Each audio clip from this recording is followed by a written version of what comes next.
Welcome to Idle Red Hands, a podcast from Japan about gaming and gamer life.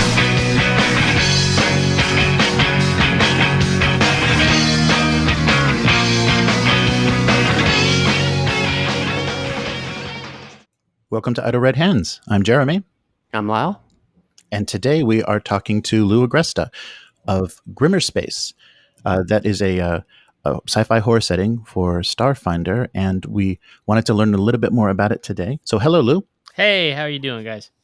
Good. Thank you for taking the time today. And so what is Grimmerspace? Grimmerspace is awesome. Moving on. Yeah. Grimmerspace is a sci-fi horror setting for Starfinder, like you said. But the central conceit of the setting is that magic has invaded a science-only galaxy, a science-only horror galaxy for the first time. And in particular, magic is coming through a space-time tunnel that connects back to the default Starfinder role-playing game setting. And it's leaking into Grimmerspace, and with it come these evil wizards called the Sunder Mages who look around and they say, there's no magic here. It's going to be easy. But little do they know that the Grimmers have been dealing with things just as horrible since the dawn of their civilization. And they look up and they say, oh, really, buddy? Lock and load. How about I shoot you in the neck? How about that? And so it pits science fantasy and science fiction against each other, or bullets versus fireballs, so to speak. Very compelling setting. Thank you. Definitely. We're working hard to make it so, and it winds up being something that you can play any number of ways. You know, you can play it connected to the default Starfinder role-playing game setting. And I apologize, my license means I have to say it that way. I'm not allowed to use the proper nouns that are Paizo's IP, so it's a mouthful. The default role-playing game, the default Starfinder role-playing game setting, you can come from there, and as we like to say, you can be Ravenlofted into Grimmerspace. You could also be the children of Starfinder default role-playing game setting races and classes who were Ravenlofted and wound up settling, and now enough of a generation has gone by that their kids have grown and ready to go adventuring. You can play the Grimmers from the science-only world dealing with their alien horrors and play it as if they've never heard of the default Starfinder role-playing game setting. A lot of different ways to play this out. And so what was your biggest motivation to choose the system for Starfinder? Well, it's twofold, actually. Roan Barton, my compatriot, my co-owner and co-creator, who couldn't join us tonight, he and I have been writing for Pathfinder, for Pathfinder, Paizo projects, and tabletop role-playing game industry for, between us, it's got to be 30 years worth of experience doing it over the past 15 years or so. We had a lot of experience in the Pathfinder role-playing game. We've collaborated a lot in that arena. And then when we began to fiddle with the notion of doing a science fiction setting, it was an easy transition for us to move over to Starfinder, just because of the similarities of the system. And also all of our industry contacts and all of our industry partnerships and the people who had hired us in the past and the people that we knew, they were all, for the most part, not entirely, but for the most part, in the Pathfinder Paizo realm. And their assistance has turned out to be really, really critical. Our fellow third-party publishers like Rogue Genius Games or the Open Game Network or Adventure a Week or Legendary Games. I could go on with a list. I'm sure Monty Cook Games. I'm sure I'm forgetting people at the moment, and they're all going to yell at me afterwards. But the industry's just come out in support and either offered us resources or allowed us to get in contact with their audiences or become writers on the project. I don't think we would have been able to come out as big and bold and loud as we have without their support. Yeah, it has been pretty, like a really bold rollout. Like a lot of stuff is in this Kickstarter. It's not like one book. That's great. Yeah, it's a real... Correct. Technically, it's our first Kickstarter. It's our first Kickstarter as Iron Jam Games. We've been involved with and salvaged other people's Kickstarters and certainly done a lot of Kickstarter work. But to be certain that we were going to get it absolutely right, we partnered up with Modifius Entertainment in the UK. They've done some amazing Kickstarters and amazing delivery on that. They do the Conan role-playing game, the John Carter Warlord of Mars, the Star Trek. Chris Birch over there has been an invaluable partner. They'll be our distribution partner, but they've also been our Kickstarter consultants. Gamerati is our Kickstarter manager, and I think they've done something like 1,700 Kickstarters. I mean, some some stupid crazy number. So we tried to surround ourselves with experts so we didn't make any mistakes. Oh, that's great. Yeah, and you can tell too. I mean, you're getting a lot of great attention, and the scale of the Kickstarter, I think, is very striking for people. It doesn't look like your first time, like a first time Kickstarter. Right. Like I said, it's ours, but everyone we're working with, it's not their first. So Why do you think the Grimmerspace setting has like caught on the way it has? Like I've seen like Starfinder players like getting really excited about the setting, but then I've also seen people who weren't that interested in Starfinder, but they're like, oh, what's this? right. Maybe I'll pull my Starfinder off the shelf and give it a try. Yeah.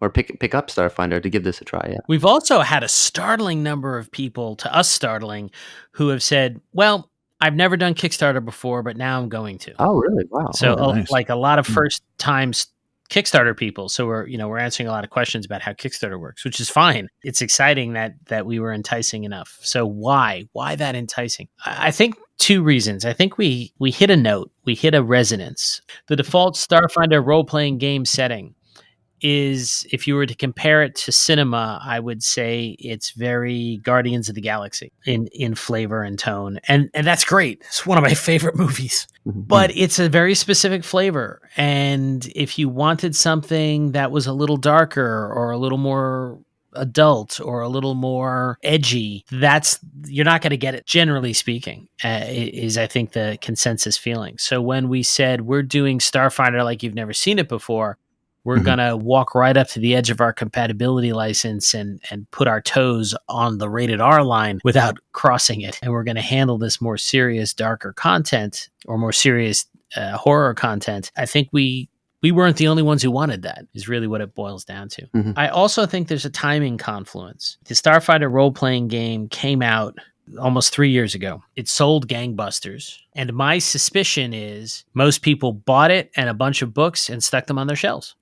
And only about 20% of the games being played with a Paizo system are active, or have been until now, active Starfinder games at the table. That's the game we go to, and we play that every week. Yep. I think most people were playing Pathfinder, and then when somebody couldn't make it, they're like, well, let's play a session of Starfinder.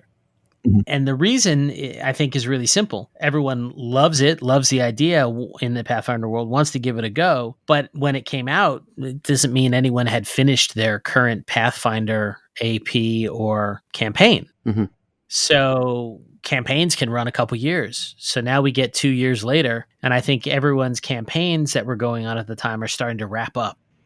And people are saying, what are we going to do next? Suddenly in their face is, well, how about this dark horror Starfinder setting, the campaign? Why don't you do this next? And it's coinciding with people being ready to say, hey, this has been sitting on my shelf long enough. Let's give this a serious whirl. And then I don't really think there's another space. There are a couple of excellent sci-fi systems out there. There are not many excellent sci-fi horror systems out there. So I think we're one of very few options in a market that people are interested in. So I think these three things come together.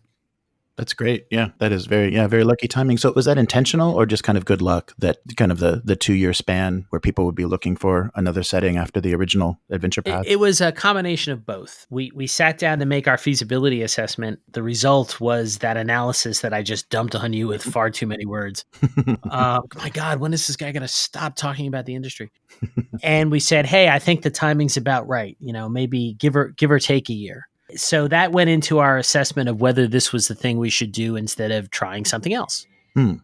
And the answer was, yeah, I think the timing's about right, plus or minus a year. Not exactly sure where the wave is, where in the curve we are. And then we had some internal issues that delayed the project. We were waiting to see if an additional celebrity presence would be with us like they said they would. And during those delays, as we waited around for this person, we just kept working on the setting and working on the system and making it richer and making it better. And when we finally said, look, we can sit around waiting for someone who doesn't really seem like they're going to show up, like waiting for Godot play an RPG, or I couldn't resist. Or, we can go give people the game that they said they wanted and that we promised them we'd make. When you look at it that way, it's sort of like, yeah, all right, it's a no-brainer. We're going to go make a game.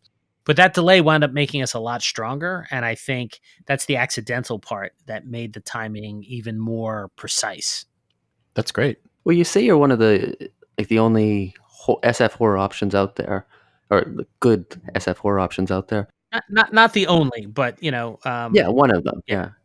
When you're designing a horror game in particular, like what do you consider? Well, there's a couple of considerations and that make it extra challenging for an RPG. One of them is that so much of horror is dependent upon helplessness Yeah. and isolation. And so much of gaming is never split the party and we're going to be heroes. So that tension has to be addressed.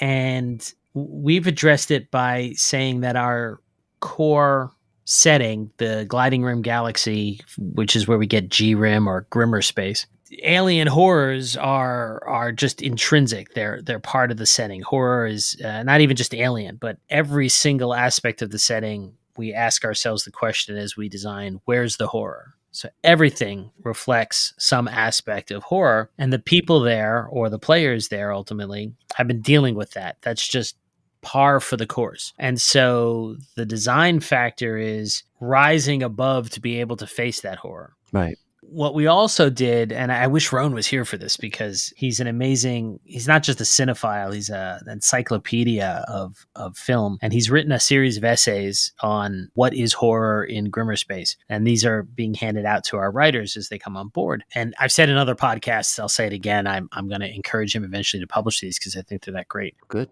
But we've identified, for our purposes, 15 different kinds of horror, or subgenres of horror. And we hope to explore most, if not all of them, in Grimmerspace over time. This is not this first Kickstarter, we don't intend it to be a one-off. And there's a wide range of arenas to explore. And one of them, for example, might be war horror. When you're badass and you've been taking out your enemies and fighting a war and you think you're tough as nails, and in the middle of that, you come up against something supernatural that leaves you going, what? It really is a subgenre that you'll find in film. The most recent example of that, I think, is the movie Overlord, if you caught that one. Oh, yeah. Yeah, definitely. Yeah. There's a good example of war horror. Or The Keep is an older one. So breaking horror down into its subgenres and identifying every adventure with what subgenres are involved is one of the things that we opted to do to handle horror in Grimmerspace. That's good. Yeah, I saw the reference to that in the Kickstarter, that the setting can be dialed to your preference in horror. So if, it's slasher and gore or more psychological or tense. Or cosmic or, yeah. Nice. And session length as well. Was that a difficult thing to do, to determine like how much you were going to include in this first Kickstarter and in the first adventures? No, it wasn't difficult in so much as it was a from the beginning design goal.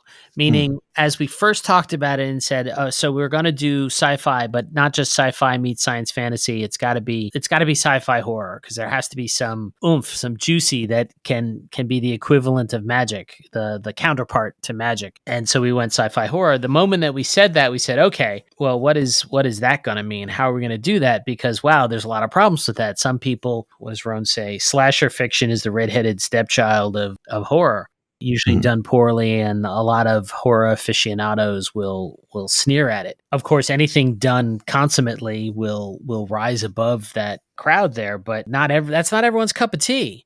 So how are you going to handle that? And what about cosmic horror? How do you do that while staying original and not just mimicking Lovecraft, for example, or psychological horror or super? And as we're talking about that, we said, hey, you know what? We better go out there and do some research and decide for ourselves what the subgenres of horror are that we're going to handle, how we're going to handle them, and how we're going to accommodate people's differing tastes and desires. And if we can't solve that problem, we shouldn't do this project.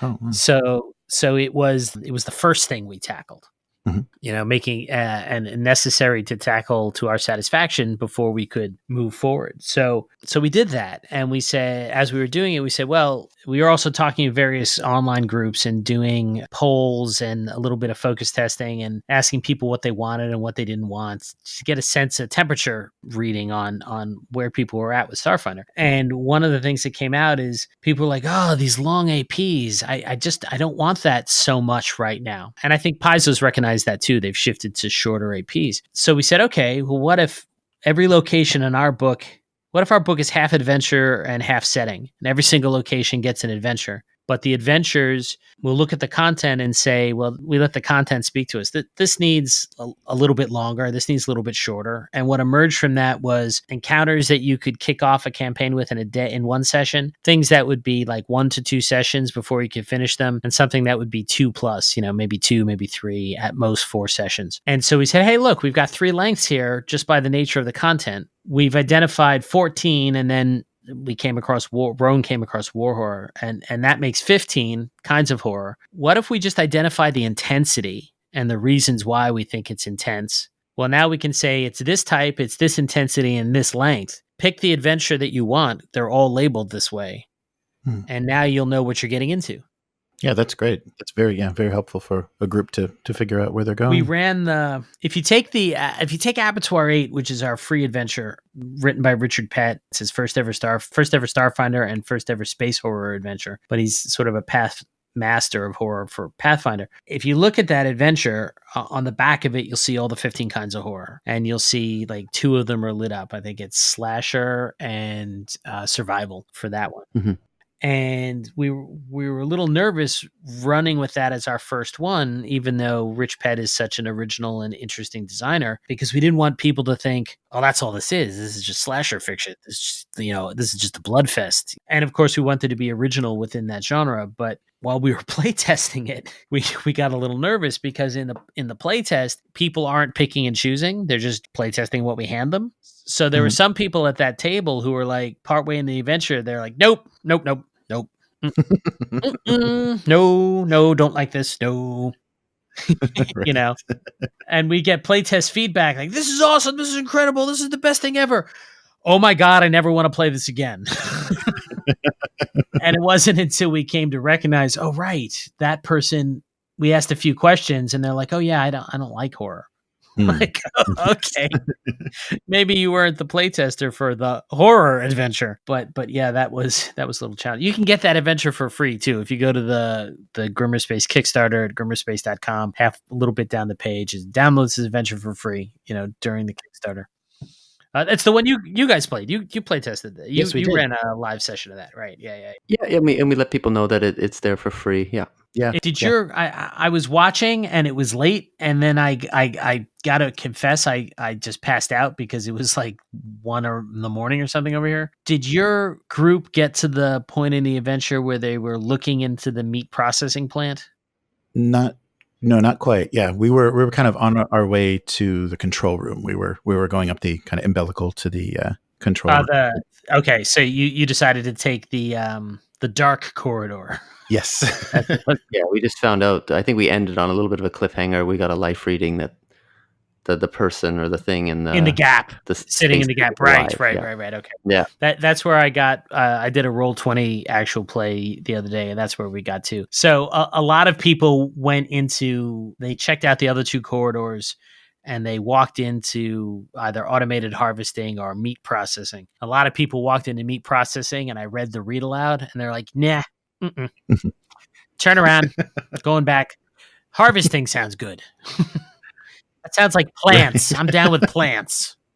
No, we thought that the text that's in the adventure. Well, of course, we didn't read it because our game master read it to us, but it really set the scene really, really nicely. Thank you. We worked hard over that with what Rich gave us. It's always your designer does their handover, and especially with Rich Pett, it's always inventive and unusual and like, oh my God, how did he come up with that? But then you have to really get in there and edit it to perfection. You got to get it just right. Yeah, but I guess in the box text debate, it's definitely one for the 4 column. Yeah, right. It's really good. Thank you. Yeah, Rich Pett puts pigs into everything that he writes. In one way, it's like one of those Easter eggs. If you read any of his award-winning stuff, there's always some pig in there somewhere. We don't have Earth animals. Mm-hmm. We don't have any Terran references, no Earth references, no Earth animals. We try to keep any strictly Earth metaphors to a minimum. It's one of our design guides. So when he wrote pigs into the abattoir, we're like, no, it can't be a pig. And so that's what prompted us to create the thunk. Nice. We needed a space ungulate. That Yeah. Yeah, our GM Jackson, he ended up voicing Thrask somewhere between Slingblade and kind of a Fargo accent. nice. So that character, how did you imagine him sounding when you were when things were kind of coming together? Slingblady.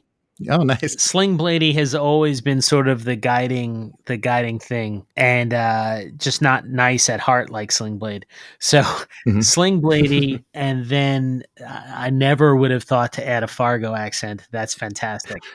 That's just Yeah. I'm giving it up for that. That must have been wonderful. Nice. Yeah, we'll let Jackson know. Now I'm always like meat, you know. Swedish chef. Yeah, a little bit like an overgrown Swedish chef with anger issues. Well, what would be one piece of general advice you would give a GM just running a horror game? Slow. A mistake I used to make early on until a better GM than I corrected it was rushing to the reveal, not letting the creepiness percolate long enough to get under people's skin, and of course, short enough that nobody gets bored. Mm. And you've got to build the sense of mood and build the sense of horror one element at a time. If you rush into the action, you're not going to achieve like that friction of fear that makes the hair stand on end or the goosebumps come up. So pacing is super important in a horror adventure, I think. Mm. Once all heck breaks loose, now you're on the thrill ride, and that's a different kind of horror. That's more thriller at that point. Mm. An interesting thing that came up is, so in the GM instructions in the adventure says that the GM should not call for perception rolls as people are exploring, that the players should announce what they're looking for. And that's kind of an older style of play. And is that intentional to kind of maintain the tension and kind of hide surprises?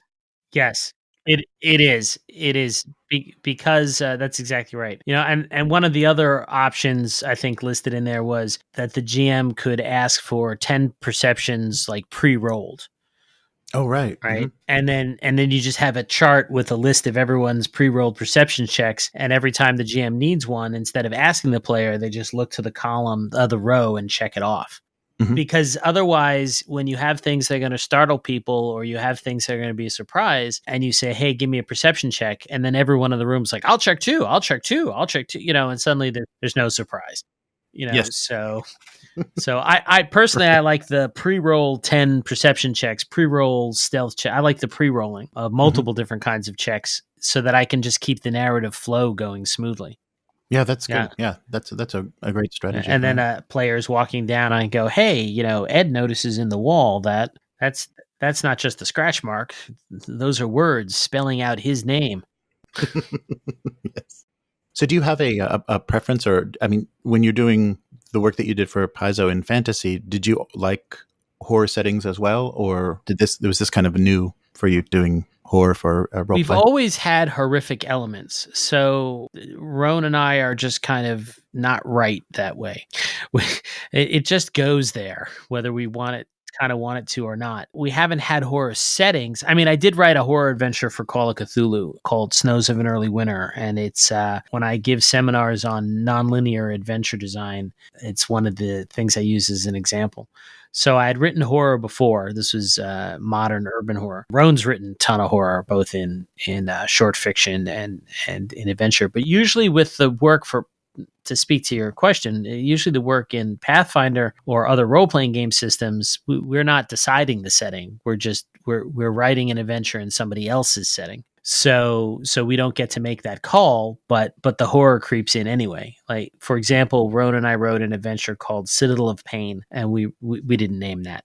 We wrote an adventure called Citadel of Pain for Gaming Paper, our very good friends over at Gaming Paper. And Eric Bauer had us this thing called the Mega Dungeon, where he had printed out on 8.5 by 11 squares sections of dungeon with exit points, and then you would assemble like 100 of them and make something the size of like a 9-foot by 7-foot rug of dungeon crawl. He said, "Hey guys, here."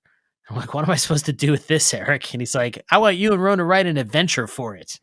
Wow. Like, oh my God. So in doing that, we created this underground world that people get trapped in. I won't get into too many crazy details, but couldn't resist some horror elements. So there's a locked door, and you can peer through the keyhole. And years ago, when this whole thing was sealed up, and a mad alchemist had been experimenting, and one of the things he was experimenting on was a unicorn. And unicorns are immortal. So this unicorn's been locked in a closet, like since the disaster that took out, that buried the Citadel. And it's just been in there for like a century. So it's gone mad, and which is pretty horrific on its own. But when I finally ran the game at Gen Con for a special group, the party got a little separated. The first person came around the corner. They saw this ornate lock and door, filigree, etc., and they bent down and they looked into the keyhole. And what I had written was, anyone who looks through the keyhole gets a unicorn horn in the eye. So he sits down and he looks through this keyhole, wham, right into his head. Dead. Massive damage rule. Boom, dead. Right? And then, so the body falls, and I'm like, okay, you cannot say a word. You have to just be quiet. And then the next party member walks around the corner and sees the corpse of his friend in front of the door. So he runs up and he checks the door for traps, rolls super high. There are no traps. Right. It's just the keyhole. So he looks through it. Bam! Unicorn horn in the eye. A few minutes later, the next party member walks around the corner. 2 corpses in front of a door. Got the entire party. Wow. Totally unintentional. Mad unicorn locked in a closet for a century. Just a horrific thing. Piled up a stack of 5 corpses. End of adventure. Because they couldn't stop themselves from looking in the keyhole. And I'm like, how is that not every horror movie where I shouldn't look in the keyhole, but I'm going to look in the keyhole. That's great. I kind of think we got off lucky in Abattoir 8 with that. Yeah.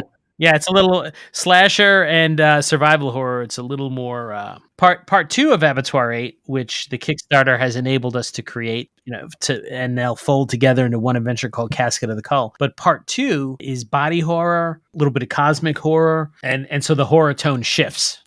Mm-hmm. No. I think it gets worse. I mean, better. Depends how you look at it. Wham! Unicorn horn in the eye. Oh, and I saw that for Abattoir 8, and it was a stretch goal, I think, that was unlocked. You're going to be including it for Roll20. So anybody that has the digital level or higher will have that available to them in Roll20. That's correct. They will get a Roll20 key. The Roll20 conversion is already done. It's what I was playing with the other night. The fellow who did it, Brian Criswell, is just marvelous. Marvelous guy. Nice. He's so good at that. So he converted the entire thing in a week. Wow. That's great. Do you want to talk a little bit about the books that are available and how things are presented on the Kickstarter? There were a few questions we had about some of the items that you're offering. Sure. Go right ahead. So what about the Xeno and the Denizen decks? How do those work as far as in the Grimmerspace? Right. So they're a convenience tool for the GM. Mm-hmm. Every monster that's in the Xenophiles, every monster that we create, and every monster that's in the Xenophiles book, which is our bestiary, it's our monster manual, mm-hmm. will also have a tarot-sized, not playing card, but tarot-sized card in the Xeno deck. And the purpose, and that they're laminated, they're water resistant, they're Mountain Dew resistant. Their point is, you got your monster embedded into your adventure, whether digital or print, and now the players are fighting it, and they move somewhere else, and they maybe fight. You don't want to flip back and forth between that book, like, oh, hang on, wait 1 second while I go to the next section. So with the cards, the GM can just pull out the cards, show the art to the players because that's on one side for each individual monster, then put the monster card down next to them and stay focused in the adventure and not have to flip back and forth all the time. That's really its purpose. Oh, that's great. But yeah, that showing aspect, that's pretty important. Well, it's pretty important in any game, but I guess especially in horror, just drink it in. This is what you see. Right. You need little things that help. There's so many little things that interrupt the flow of a game that we get used to and we just accept. And, we have our conversation with our friends while we're waiting. But in a horror game, you especially, in a lot of games, but in a horror game especially, you want that pacing and that flow. So we try to create tools in the adventures and external like products that will just make it all go smoother. And we're not the first person to do that deck wise. Other people have done it, but we thought it was a good idea. And the Denizen deck is similar. The Denizen deck is everything you can talk to that isn't a monster. That's Oh. in the adventures. Mhm. All the NPCs, all the almost monsters who will have a conversation with you. All of those beings you can hold up and say, "This is who you're talking to," and put it right down next to you, and you don't have to flip back and forth in the book. Nice. And then, so you said the Xenophiles is your monster manual, basically. And then Correct. what will be available in the Setting and Adventures main book? That looks like a pretty sizable volume. Sure, that's the core book, and we're solidly on track. It started out as a 128-page book, which we would have been content to make, but it's very close to the thing that we've always imagined we would make at 256 pages. So the first thing is, like I mentioned earlier, it's half setting and half adventures. Mhm. So there's 14, 16. I apologize. I'm not recalling the exact number. It's something like 14 different locations in the galaxy, in the gliding rim or world of Grimmerspace. And that divides into our 5 polities, or sort of central star nations, that are the places player characters are likely from. That's Technic civilization at the center. The gliding rim galaxy is set up like a vortex. Think of it at the top of it like a plate. Mhm. The center of that plate is the crux, and that's where the polities are. The crux polities that people come from. There are 5 main places.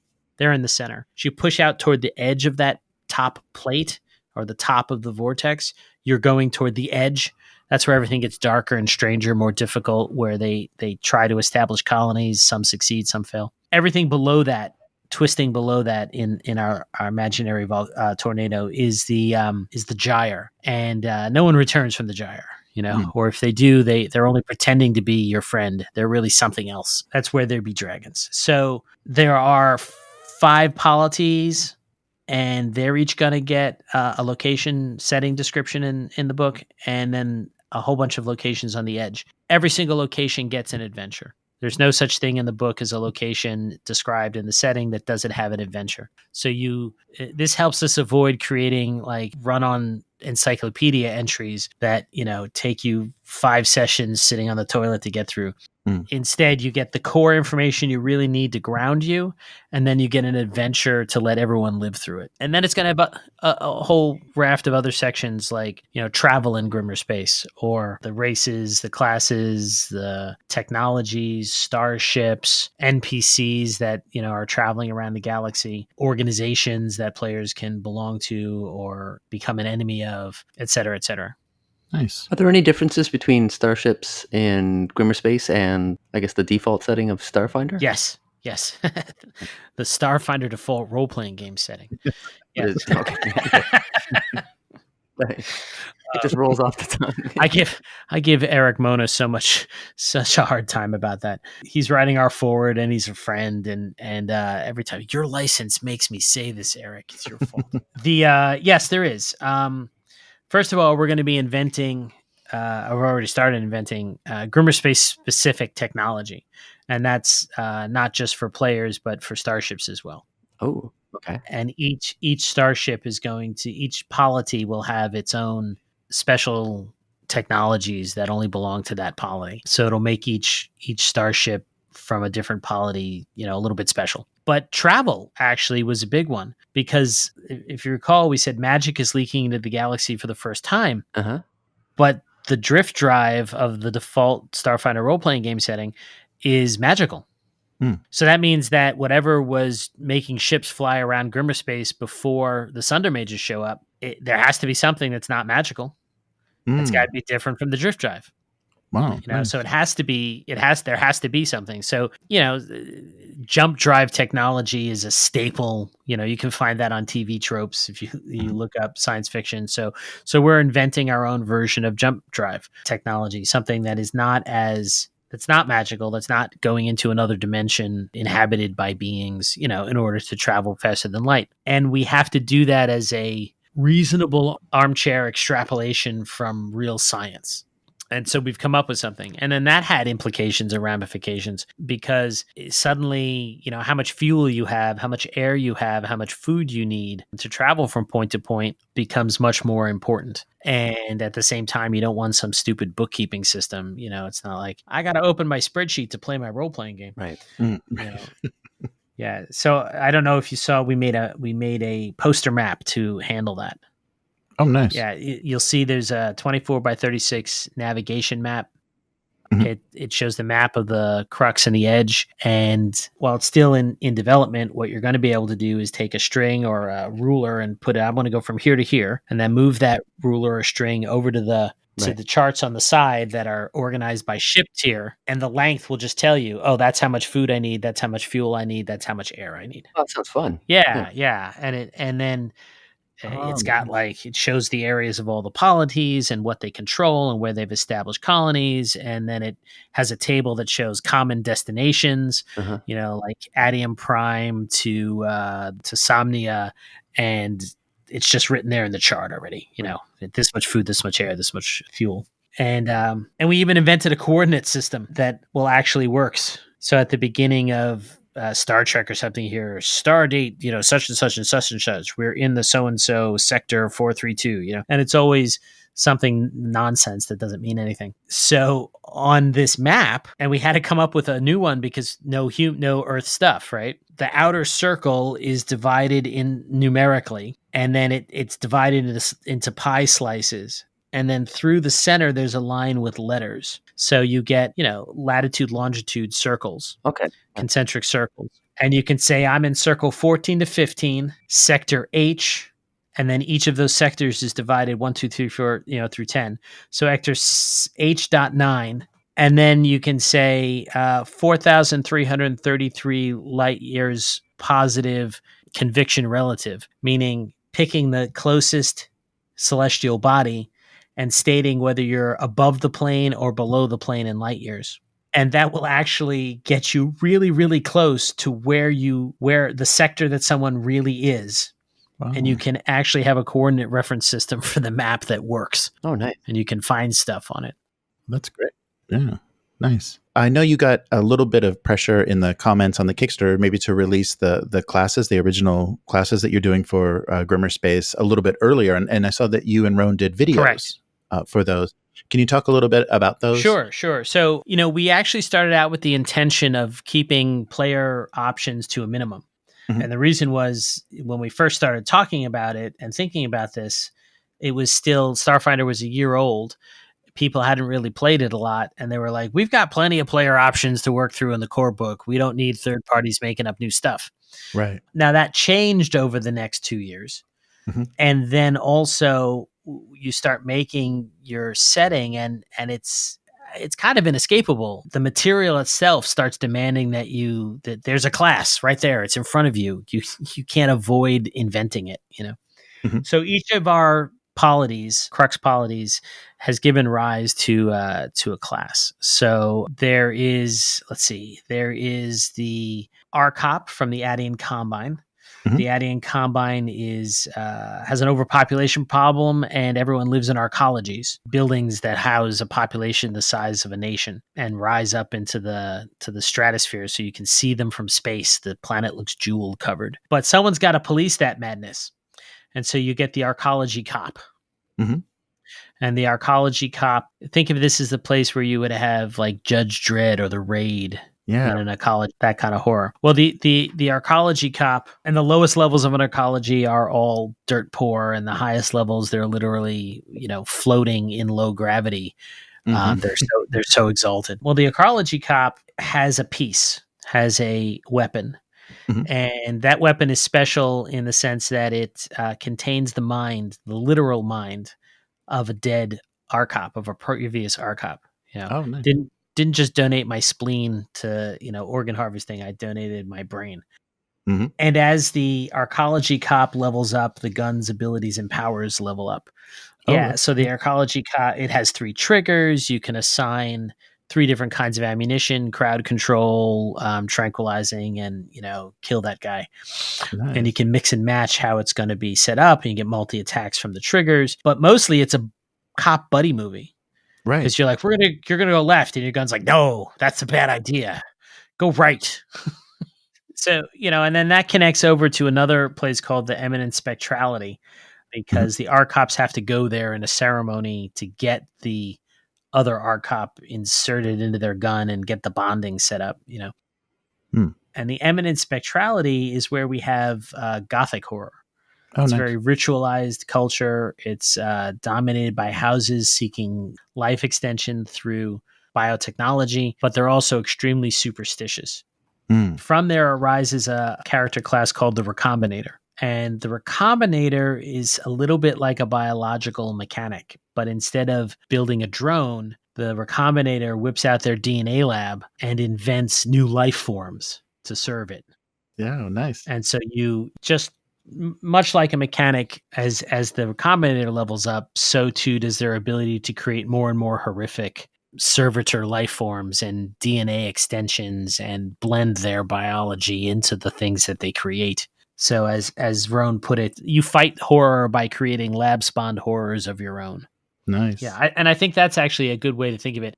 I think we've all heard that, yea, though I walked into the valley of the shadow of death, I feel no evil, for I'm the meanest son of a bitch in the whole damn valley. Nice. That is probably a good, you could put that on a plaque and stick that under Grimmerspace, you know? Nice. So that's the recombinator from the eminent spectrality. Mhm. If you move over to the Somnium Meld, you get a character class called the Quantum Seer. And the Quantum Seer, I'm trying to think of the best way to encapsulate a big thing and put it in a little box. The Somnium Meld is a place where everyone is connected through a direct neural interlink.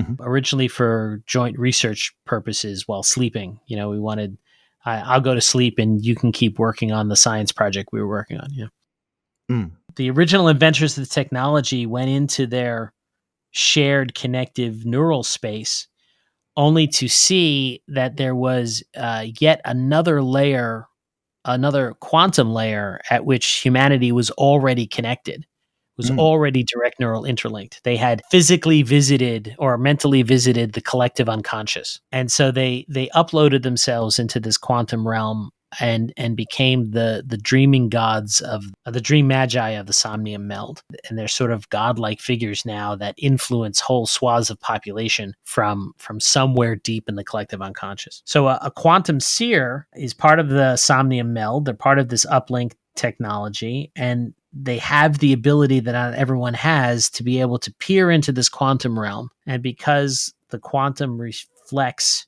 and changes, I should say, when you stare at it, it collapses probability states when you stare at it. They are able to generate by reflection a quantum replica of everything they are or are not. Their inner darkness, so to speak, their neuroses and their problems. And since quantum make up the constituent blocks of reality, they are able by an active psionics and mental discipline and sitting on the edge, staring into the abyss, to manifest the horror within and make it the horror without.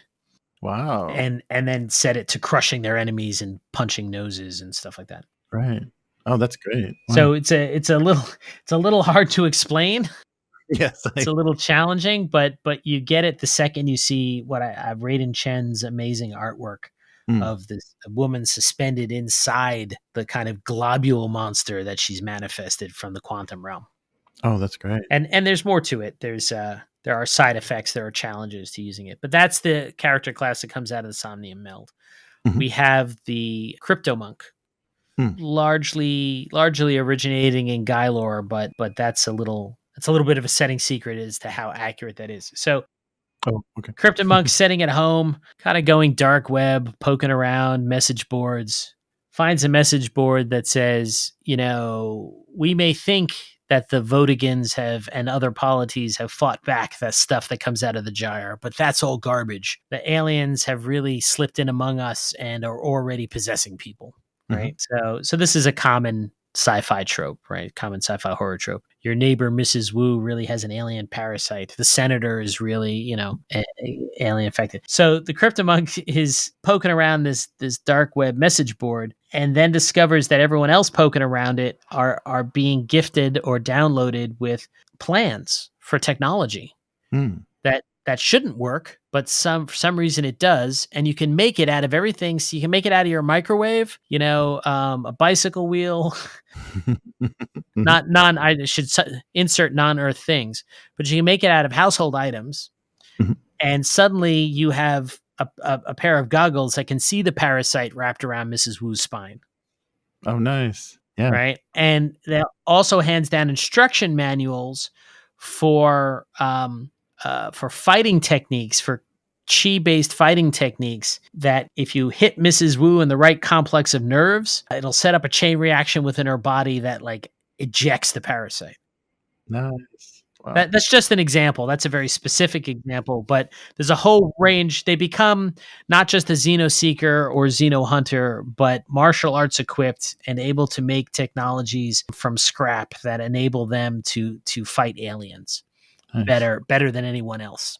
It's a setting secret who set up this message board and where all this technology and fighting styles are coming from. Nice. So there's the Crypto Monk. There's salvaging companies. There's organizations. Each of the policies gave rise to organizations as well. The players can join and get enhancements. So then there's a Votigan Marine. Again, everything is tightly tied to the polity that it arises out of. So this polity is, there was a water world, and long ago something called the Benefactor arrived on it.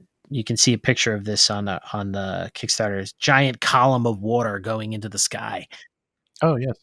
Well, those Kandaren sea people would occasionally go into that column, and when they came out, they were suddenly enlightened with technological developments or social developments. They were, suddenly Gandhi, or they were, Isaac Newton. And in short order, the Benefactor uplifts the Kandaren people to space. They go across to the first planet in their binary system, and it's a heavy world, volcano-ridden, heavy gravity place where the Voti are. And the two of them make nice, and they have great trade, and they become a single culture. Voti and Kundara, Votikun. And this Votikun empire has Marines, mostly from Voti, who have a back-mounted, automated chain gun kind of weapon. The nickname is Cannonbacks. And through a mental discipline, they're able to assign various elements of the Starfinder action economy to different features of the weapon. Oh, nice. So as they go up in levels, they can be like, okay, of the multi-shots I have, these are assigned to my reactions, and these are going to be instead of a move. And if this happens, these ones will go off. And they can turn themselves, and what they do largely is sacrifice parts of their movement to do that, until they become these kind of automated battle platforms, or as we call it, walking war. Nice. And there's more complexity there, and some of it's still under development, but that's it. I think that's what we have for. I feel like I'm missing one. I'm gonna get off of this, and Rowan's gonna call me up and be like, "You fool!" We'll refer people to those videos, because I think you guys do a great job of describing things. So yeah, thank you for making those, because that is a great series of kind of discussions of the places and the classes and things. So yeah, we'll make sure we get a link to those. All right, and cool. Great. And so in the player's guide itself, so you've got like a 32-page player's book. So what's included in there? Basically character creation and kind of, because it wouldn't be the Starfinder mechanics. It would just be the setting specific. Yeah, it's the setting specific mechanics. If you got the core book and it's got all the classes in it and everything else, but you have 5 other people at the table. Right. 4 other people at the table. So we're going to take the one core book and pass it around all the time. That's going to. Yeah, I mean, we all have, right? Right. We all have.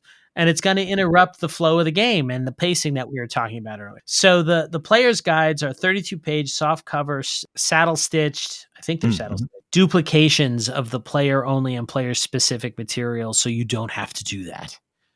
Great. They're a table aid, much the way the decks are, to make the game easier. That's why you'll see some levels have like 4 of them, one for every person at your table. Yes. Oh, and what about the immersive battle maps book? I think I saw. Is this the same company that did a Kickstarter previously? Yep. For fantasy. Yes, okay. it is. Yarrow Studios. So he wanted to do a space book, and we were talking with him about it, and we decided to do it within the Grimmerspace Kickstarter. So it's the same exact guy, Yarrow Studios. Tanner's just really fantastic. Nice. His very first space book of immersive battle maps that you can open up, and it always lays flat, and nothing spills on it, and you can write on it with marker, and the maps are gorgeous, and it's not available anywhere else right now except on Kickstarter. Nice.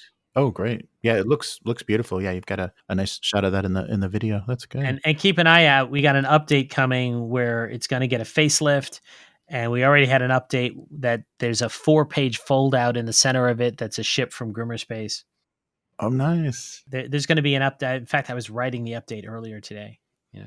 Oh, great. And after your description of the RCOP class, I noticed that you've got the prop, you've got the actual gun, and I think that that's a great piece for at least the flavoring of that character class. Yeah, it's really fun. We had it. I saw the work of this guy on the Starfinder Facebook group, and he had made a replica of Jay Smith's his name. He made a replica of Decker's gun from Blade Runner. Oh, nice. And it was just perfect. And I'm like, that's amazing.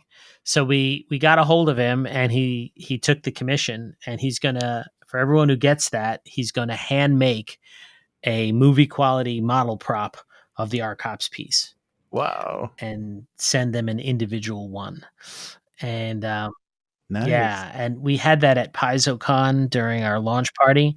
And, at first no one wanted to touch it because what if I damage it? But you can't really. It's really very well made and then hand painted, et cetera, et cetera. So once people got a hold of it, we couldn't get it out of their hands. Like I have it. Owen Steffens, the Starfinder lead designer. I'm like, Owen, you need to give that back now. Owen. Well, it looks like you guys are doing really well. The Kickstarter is going gangbusters. You're at like 1,200% over your original goal. So yes, wonderful. Fingers crossed. I very much want to. I don't want this to sound greedy because it's not based on that. I want to get it above the 200,000 mark because we have some really amazing things planned that I want to make. I want to create for people, but we have to get higher to be able to reach them. So, right. We've got about 10 days to go, and I think you're getting good attention, and hopefully this conversation will bring some more attention to the project. Yes, so pay attention to us. Yes.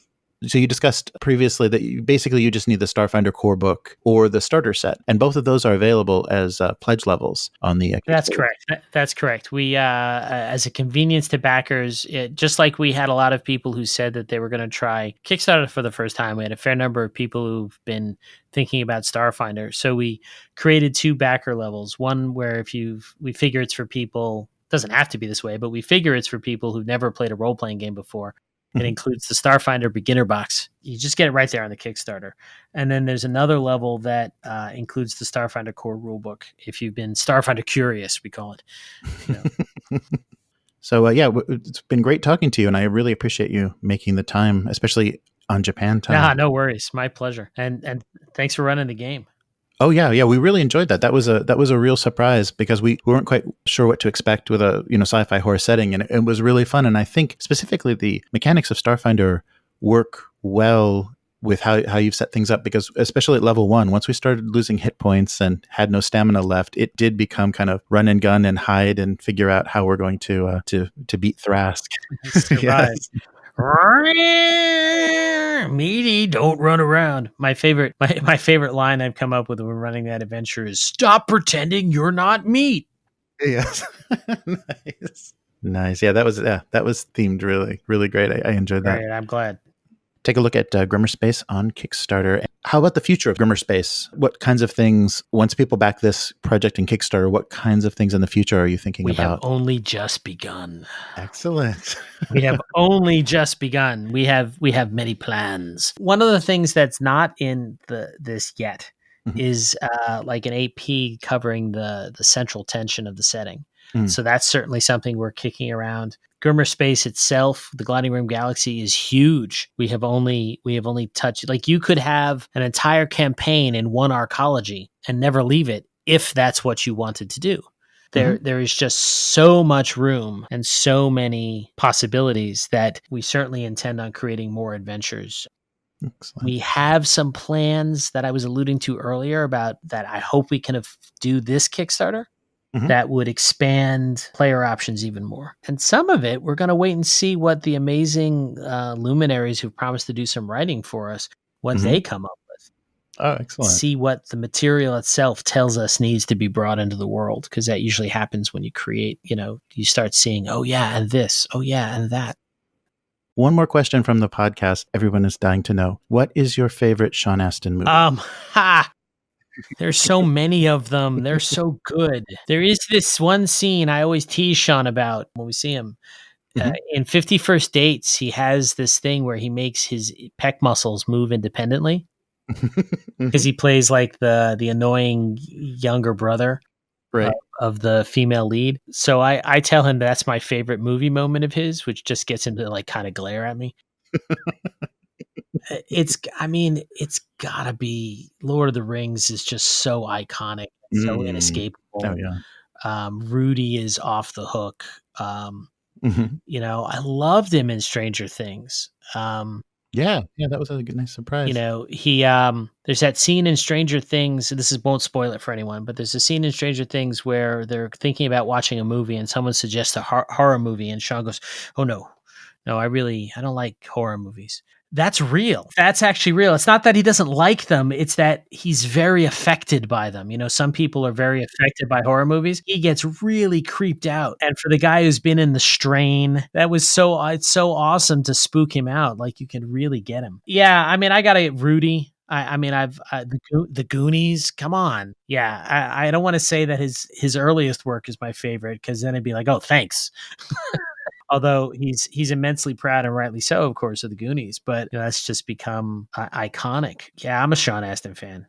Don't tell him. He was working on a movie project, script written by a friend of mine, and who had brought in my aunt to be the dramaturge on this out in LA. Roan and I were working on another role-playing game project that we're still working on other than outside of this Kickstarter, and we wanted a celebrity attached, and I mentioned in passing to Roan that, hey, my aunt's working with Sean Astin, and I have two famous-ish aunts in the music industry and the world of acting and whatnot. Hi Katie, hi Mary Jo, I love them. And Roan goes, well, why aren't we asking Sean Astin, because he's like perfect for this project? And I'm like, oh, it's my aunt's connection and my friend's project, and then I'd be sort of like poaching, and I don't really want to. And he's like, slap.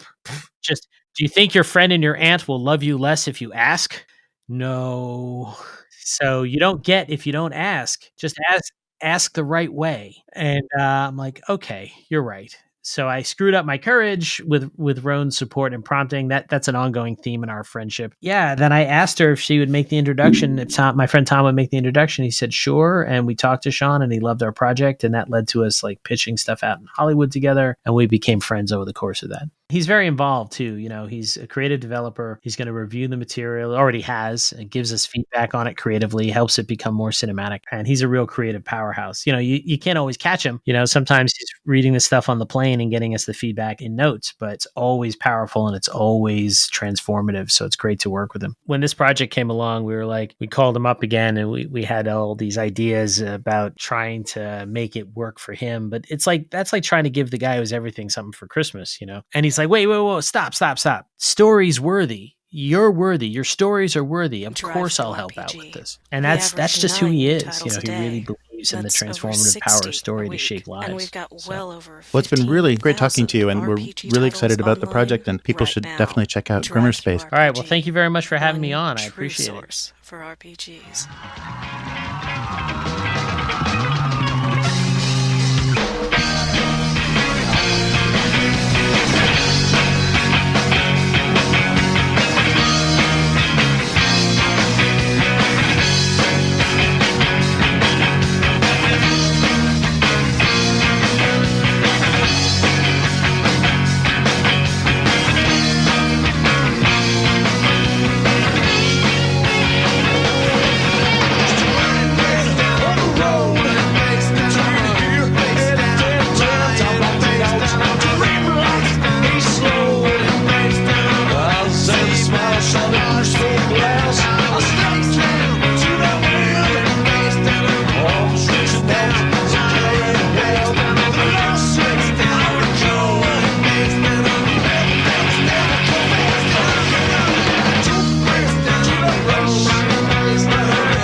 Idle Red Hands, recorded in Kobe, Japan. See us online at www.idleredhands.com. Music provided by Tripod Jimmy, and the song was Roadkill. Hope you enjoyed it. See you next time.